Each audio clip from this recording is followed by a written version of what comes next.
bana Mbanzangungu batomboki eza deja ya koyinda awa na niveau ya parking bapinezo tumbama parce que mutu moko te akoki koaccepte humiliation ya fils ya Mbanzangungu ancien gouverneur jusque là parce que nana balongoli ete mutu moko te akoki kondima bahumilie na niveau na yango moni esi eyindi awa na Mbanzangungu donc mutuka ekoleka tawa esi eyindi batutu ya Mbanza batutu donc bana méchant kosakana te esi eyindi awa esi eyindi awa mpona vie na biso tokota ebele mtelo tokokanga mwata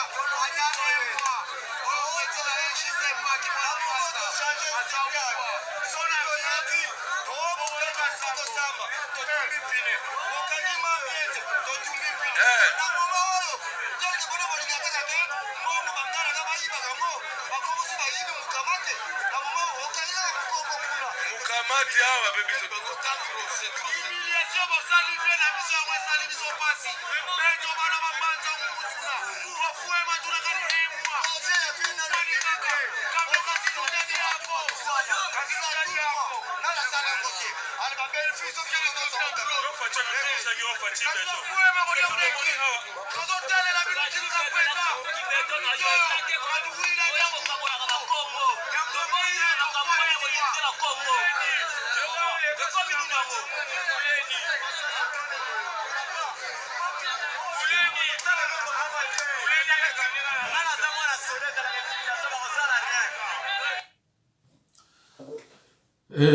Bandeko Pedro Kanda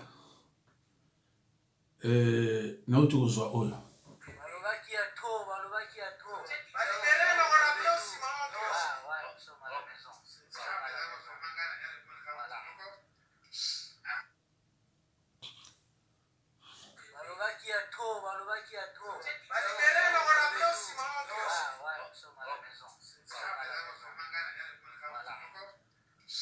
bon, voilà message à Sikanazui comme quoi va libérer à tout. Maintenant on a vérifié à moté mais vidéo ya mwana. Alors nazo pesa message na Baluba. Baluba na base ko iba Congo te. Mais ba Belge ba iba Congo. Parce que le 4 janvier 1959 ezalaki guerre ya ba Congo na ba Belge. Ezala jamais guerre ya ba Congolais na ba Belge. Peut-être vous comprenez te. Bon luka batwa be ka expliquer bino. Le 4 janvier 59 ezalaki bitumba ya ba Congo na ba Belge. Parce que à part ba Congo bino nyonso wana bozalaka contre l'indépendance. Et bino nyonso wana bobana combattre ba Congo précisément à Bako.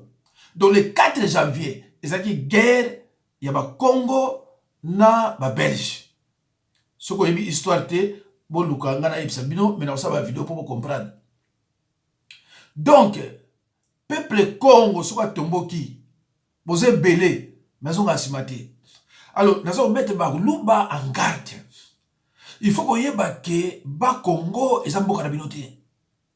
Botondi kuna mais jour e kozalaki oya luozi baye oya mwanda baye bango nyonso bayeko entouré bino et suki la bino mabe wana zo prévenir bino déjà avant na banzi bomonde bakangi nzela na matadi bomonde bakangi nzela na Mbanzangungu babi mutuka ekoleka te tango balobi ekoleka te. Alors jour e kobeba ezali ke bakende ekozwa moluba moko na ndako na ye ekozala grave. Donc soki bozosa bakambo na bino lokola bolongola biso na gouvernement bolongola biso na makambo tout parce que peuple mkongo andimaka liwa peuple mkongo andimaka liwa muluba ya makasi te muluba zani makasi te muluba zani fundo pamba orgueil ya pamba comme preuve muluba za paraissait na mboka na kolona même pondu te donc muluba apparaissait. Je répète na ba Congo toza na pouvoir te mais taba tozo lia parce que toza un peuple moko courageux. Mais bino boza na pouvoir, na la image ya Kasai. Mais c'est lamentable. Kamere a eu plus de 58 millions. Azali banda. Jamais bossali à tout batouboine. Moi je n'encourage pas les voleurs. Mais kanga mutu na respect. En plus il y a ça cadre na boka. Bozo ko na moto, na baklaka, na baluba, bozo ki ne prrr. Mais ceux qui l'ont trobi qui allait, tous les baluba bobi mana ba Congo sali. Bino boko kanga ba pituna. Bino boko kanga ba pituna ki bobi mate, mais ba boto banda ko nso bozo kuna. En plus bino baluba boya ba Congo, boya banda kute. Boya na ba Congo tina Kinshasa bozo na boya na banda kute. Boya ataki ba locataire.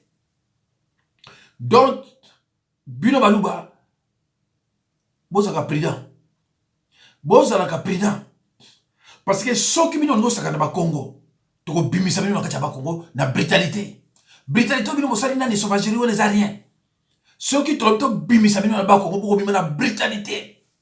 Peut-être ko na locataire nyonso abimisa mo na ndako. Parce que c'est trop. Justice est allée. Ceux qui m'ont ma bêtise les convocations. Petit on a Daniel Safi on a empoisonné. Bana ba empoisonné. Bana ba empoisonné. Bandati lo bokota makelele kana mboka. Bandati lo bokota makelele kana mboka. Ko boma, ko sala boye, ko finga, ko non. Oko sala te. Tika pouvoir, tika ko kalo ko te. Classique au sala te. Diplôme au somba. Élection au gagné 15%. Bozu imagine, vous êtes en prison, oh yo alobi vérité. Moyi bien 58 millions, bobim c'est libanda. Mais c'est quoi? C'est quelle justice ça? Juste un barbare. Alors bandeko. Na otila bino mais tozo na ba Congo hein, tito ko ba réalité so ba réalité en tout bino balu ba obligé bobima. Ngana bangi lo mote. Ngapa no ba pe bangi lo mote. Pour jour au bomangai na ba Congo pe aux marque wana. Voilà. C'est bizarre.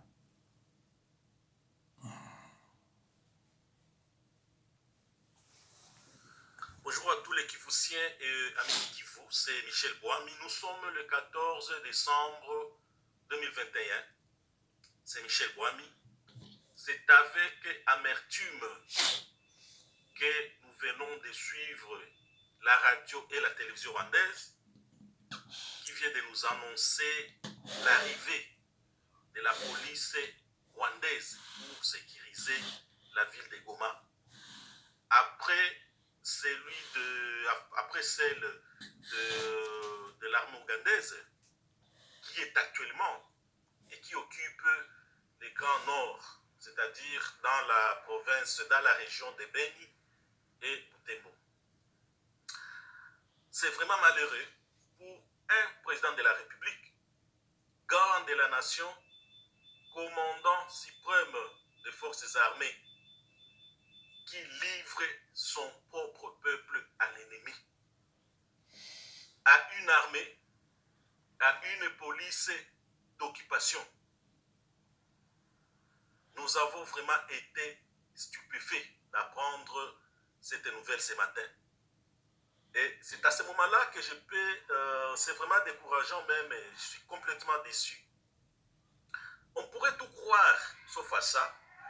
Et il n'y a pas si longtemps que ça, Kagame voudrait bien construire une ville, un village moderne à Nyiragongo ici, qui a été démenti 48 heures après par Chilombo lui-même. Alors, pourquoi refuser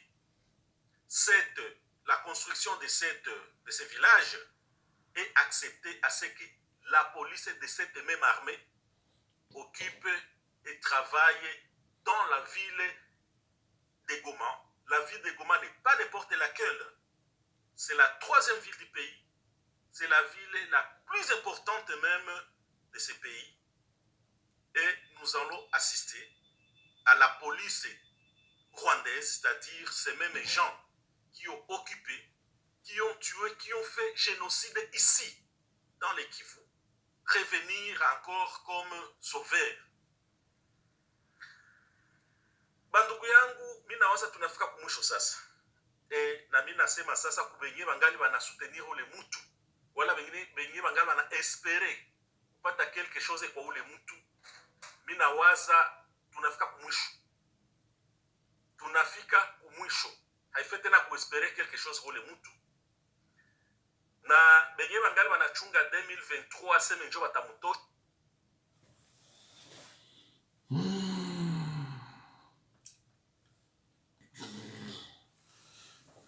Bonjour à tout le monde, bonjour à tous les Kivu. Kivusien et ami du Kivu Michel Boami nakuya hapa juu ya kusema tu demo. Leo tuko le 16 décembre 2021.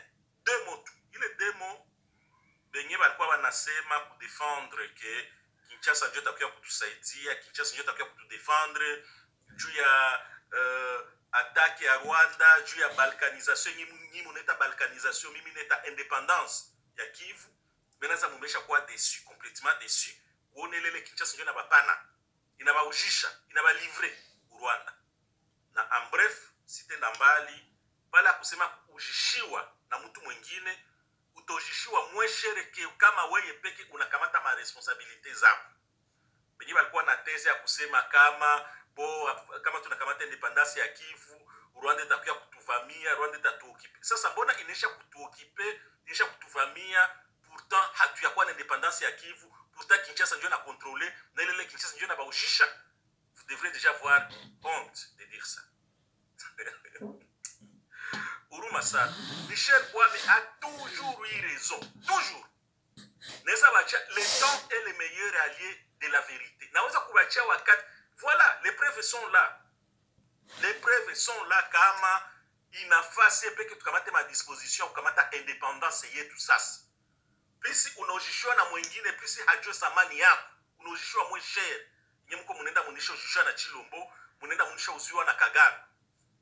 Uganda ile shekia kungambo ya Grand Nord, sijue polisi ya Rwanda nayo itakuya kukontrole Goma. Bosa mnachuka kujishwa tena siku gani wala kujishwa mara ngapi? Niko nabambia tukamate independance yetu ya Kivu. Tutakuwa na samani, tutajua valeur yetu, tutajua combien valeur yetu kunayo ja kujishusha si peke. Na tutajidirige si peke. Hakuna mtu mwenye capable kusema sasa kia dirige Kivu kama si peke atutaki. Hakuna Rwanda nyingi haiko sasa ingeza kutudirige. Mais na baomba vraiment mu réfléchir na muna gani sasa tukamate independance yetu si peke. Voilà. Wakati nilibachia munesha ona sasa kama independance yetu ya Kivu yetu si peke. Bakivu sie ba autochtone ya Kivu ni lazima sana ke kwenda ujishua na mtu mwana tokea kama Makasai sijue mawapi inyese peke tunkamata ile disposition ile initiative sipe tungenda nao mbele. Voilà, au moins kama tungifanya quelque chose et nous avons une armée très forte. Kama inasema armée système ile FARDC yeko infiltré jusqu'à la moelle épinière. Inye Rwanda meme yokopake, Uganda yokopake, Burundi yokopake, zile mapesa agresseurs zote yokopake.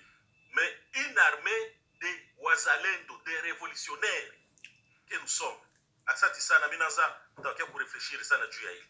Tuungane tuangane namna gani tukamata independence ya Kivu. Ni kitu ya lazima sana. Na ile independence itakuwa juu yetu sie wote, itatusaidia sie wote. Tutangana namna gani nous serons une puissance politique et économique hapa ya East Africa Community. Tutakuwa puissance kabambi sana. Kivu nous serons une grande puissance économique. Inye na meme Congo na zile nchi zingine zote atakuwa natafuta kukia lomba sasa azile hapa Kivu. Sisi wakiwa wangana namna gani ndenge vile wanasema sema to yake watakuwa na kuya kuluka njoo. Mujikamate na valeur yenu, vous avez de la valeur. Ile valeur yenu njoo hamuye estimer. Njoo maana mstafute kujishona mtu mwingine au mwenye peke mwende mbele. Mwangana namna gani mkate ma disposition. Nous sommes pas des petits enfants, nous sommes des gens très intelligents. Nous sommes des révolutionnaires. Hatukuwa ke tunafanya kitu wazari. Tushafanya kitu tushakalkile yote. Yote yenye nisemaka leo njoo inatimilika. Tuko wapi sasa leo? Bobeba kwa sasa sebe Kinshasa tatuproteger. Kinshasa sio na baujisha. Uruma sana. Basi nachunga tuangalia isa ni pas encore tard. Turudishe tena mafikiri juma tuangalie namna gani tuungane. Jua kusema tugomboe na tujikamate sipeke en charge, c'est-à-dire tukamate indépendance yetu tout simplement ya Kivu. Nashukuru sana ni Michel Boami. Voilà, na banzi baninga ya Kivu bayoki oyo bakoyoka epai ya ndeko na biso ya Kivusien. Tolanda. Zambia bwaki basoso congolais akia lobota ya olamba na restaurant. Bogeza okufa. Zambia su basoso abwaki na restaurant congolais akia loboti alamba na restaurant. Bukari na nini na nkuku. Kankuku wa munene ya 500 francs. Tala soso nyonso to ya okufa. Soso nyonso to eza ya okufa. Azambi babwaki mais congolais azalaki ya lokoti alamba na restaurant botala niveau tokomi hein azata bazili 50 eza wa nyonso mpo ya kokufa mboka yoki fo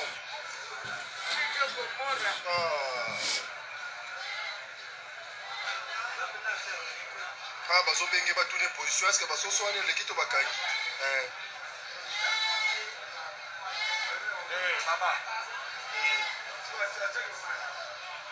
solo deja ekopola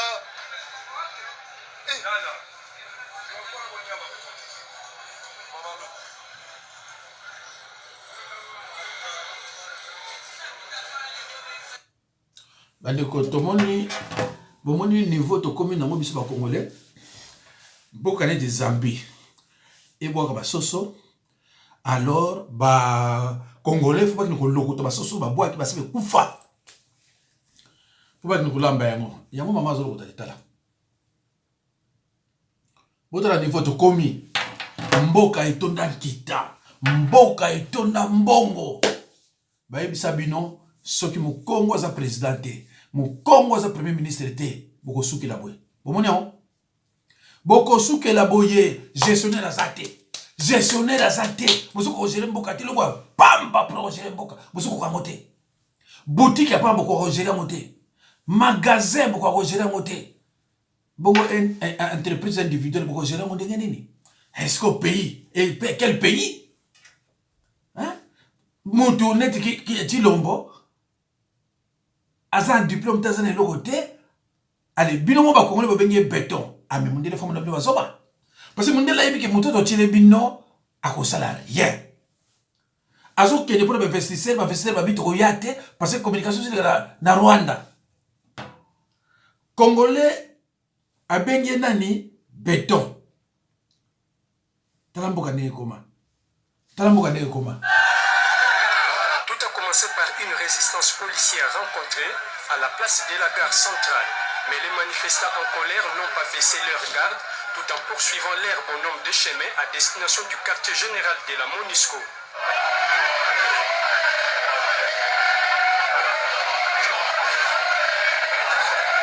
Dans son élément de démarche, la communauté nande de Kinshasa fustige les massacres perpétrés à l'est du pays. Devant les installations de la MONUSCO, un mémorandum a été lu.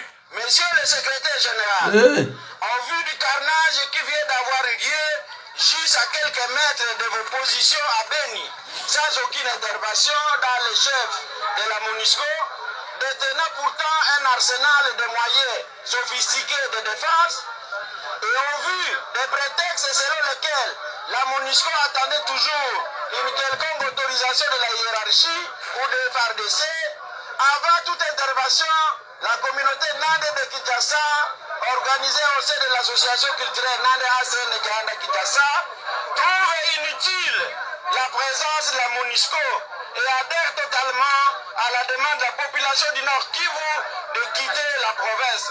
Après qu'une délégation ait été réussie par les directeurs politiques de la MONUSCO, la place était pour les comptes rendus. Ils sont incapables de nous dire pourquoi ils sont en train de les ravitailler en renseignements et en munitions. Mais nous leur disons ceci, que nous allons les rencontrer sur notre route, que nous revenons pour les faire partir. La prochaine fois que nous mettons pied ici, c'est pour mettre le feu sur ce bâtiment-là. Rappelons que la communauté nande vivant à Kinshasa est déterminée jusqu'à avoir gain de cause aux tueries dont elle est victime.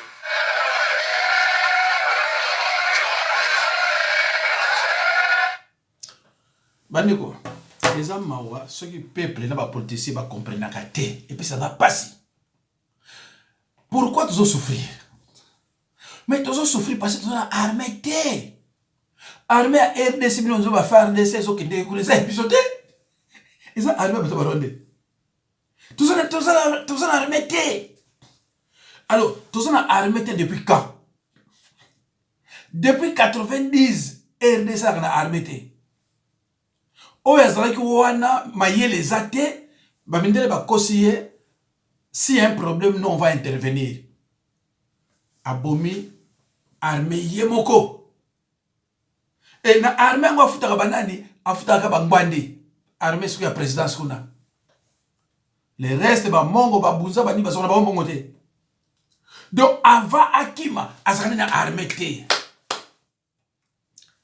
32 ans de pouvoir, azana armée te. Ce qui azakane na armée, azaki correct. Ne ba petit, ne ba kota te. An de ba kota te. Ba kota te, ba so ba nga zoka kuna, nga sukila kuna, ba kota te. Mais ba petit, ba so kota vert, tiki. Et bon, yo so za soula, ozo comme ça en boutou. Ah mais c'est oza normalité. Ce qui yo ozo comme ça en boutou, c'est oza normalité. Mon boutou azan di kamo comme ça était même moko. Ngata ke Congo, moi personnellement, ata moko, oyo comme ça ezate. Boyim sanga ezali. Ti boyim sanga ezali. Et loko di boso mona ka ko sala na mboka na biso ya ko pendre bateau. Même pas 6 mois, hein? Allez, ko boma bateau. Oye, il est makamona nani. Makaba poisson to vivre le ezana. Nani il a besoin tribalisme na mboka biso nani. Boye bien bino. Ah mais on a expliqué bien. Il faut te expliquer ba jeune pourquoi nous sommes ce que nous sommes aujourd'hui. Il faut ba petit baye ba to zaboye pourquoi? Parce que le pays était indépendant et souverain à l'époque. Si que les pays sont indépendants et souveraineté. Mais tout pays qui a biso, to koma bo ndenge ne bandake Rwanda abana ko gouverner biso. Faut to zonga na sima. Et ça Kabila te? Et ça petit lobote? Et ça Kabila te? Et ça petit lobote? To komi boye pourquoi? Parce qu'il faut un groupe de bandits, de pilleurs. Oyo, ba même biso la situation boye. Bango tout, bazala banda kuna libanda. Bango tout, les lois comment on va biso ba résistant. Muso suto yaka wa perdre la résistance. Un criminel perd de la résistance.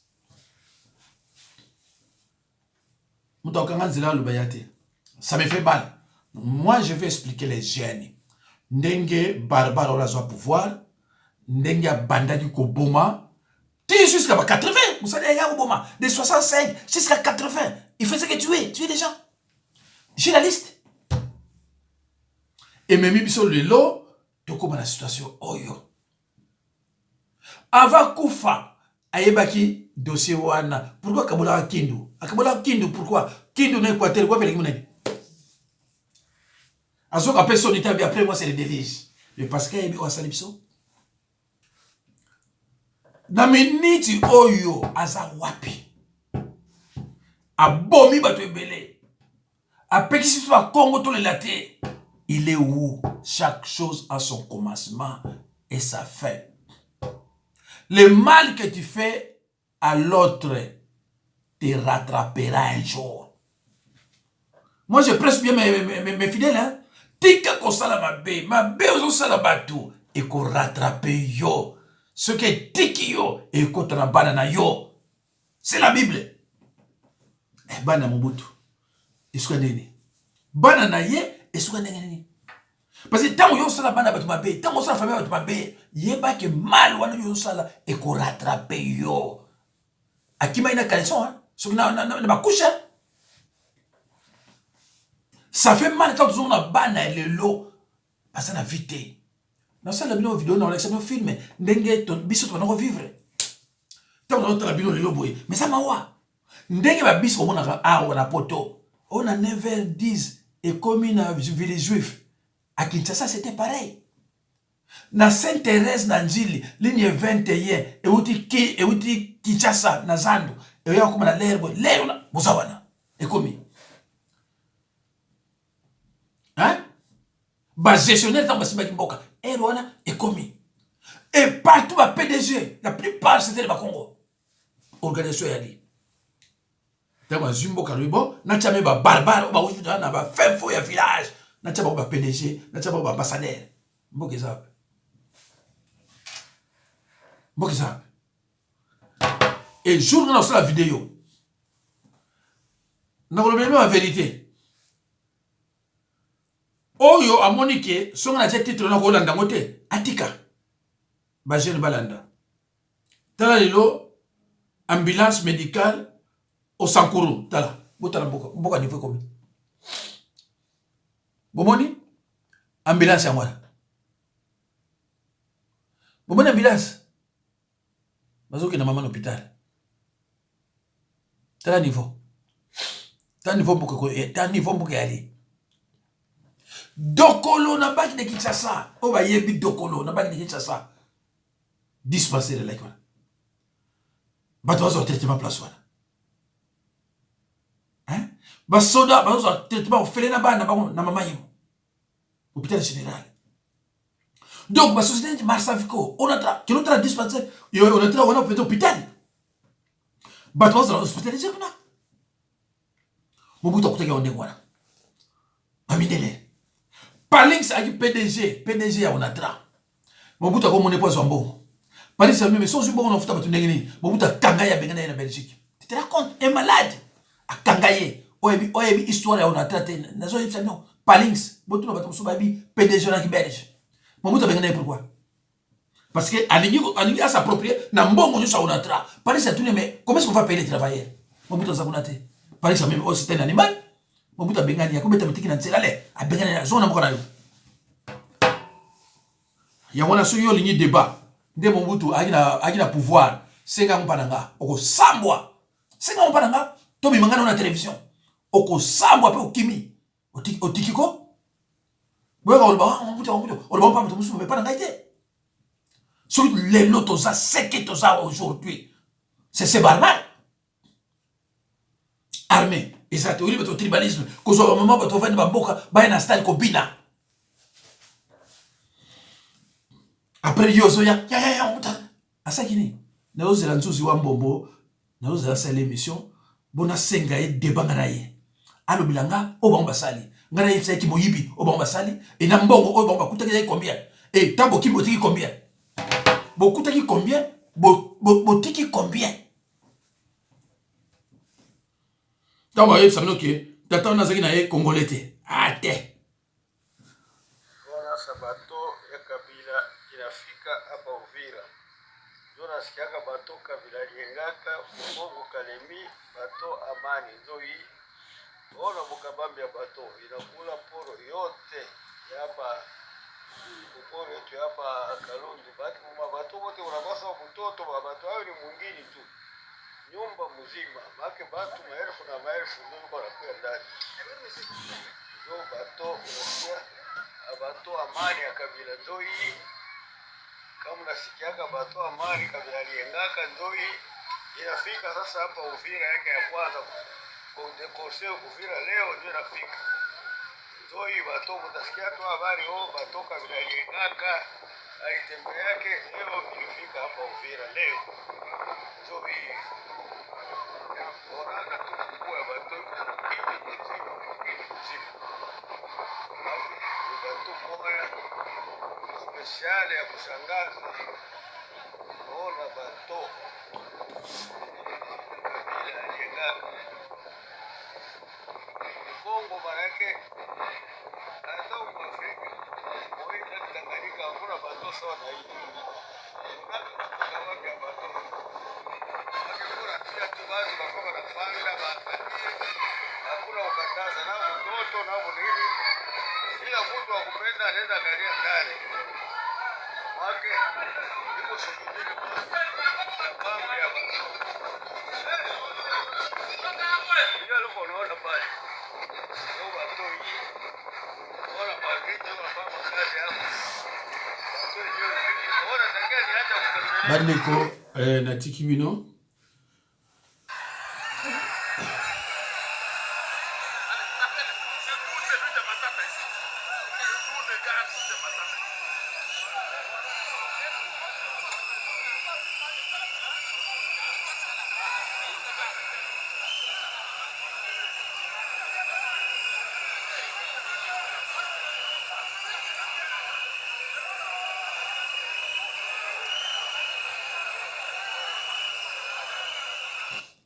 bande ulanga bomoni ba dépasser na assemblée ba dépasser oui bon 60 à 65 na assemblée bitumbeza la 60 à 65 na assemblée bitu parce que ba gestionnaire bazala kuna maîtresse ko ba barbare kabitumba leo bitumba makofi parce que bayebi no ba kosala te mboka eza hypothéqué mboka bakangi yango na armée ya bato mosusu sikoyo bango loba baka mosusu barondi basika bino kabila basika bino mboka bakangi yango na armée mais sikoyo bakongolais bazoluka maka mosusu depuis avant 90 armée na RDC rakate et na période ya Mobutu pays nini aitaki biso sala guerre na biso rien mais pourquoi mboka eza na kao pays nini ya libanda eyaka ebundisi biso rien comment va révéler Mike Mboka biso armée Mobutu et gagna guerre pa armée Mobutu et gagna guerre il pas wapi tala bana Mike soni ngazaka pique ngazaka soldat vous en solitaire quand je vois des enfants de petits nos petits enfants oh yo ba bénéficier oh biso to bénéficier té mais ça mawa biso to koli to liaka priorité bino renye baba tembele to liaka ngote to koli ba bino ko seki ba Thompson to liaka ngote mais non to liaka ngote tozo ki na école tozo na ba encre tozo na ba plume na récréation to meli lait na école bazo pesa biso ba livre ba cahier offelé na classe moko 25 personnes bozo na ba banc bino tout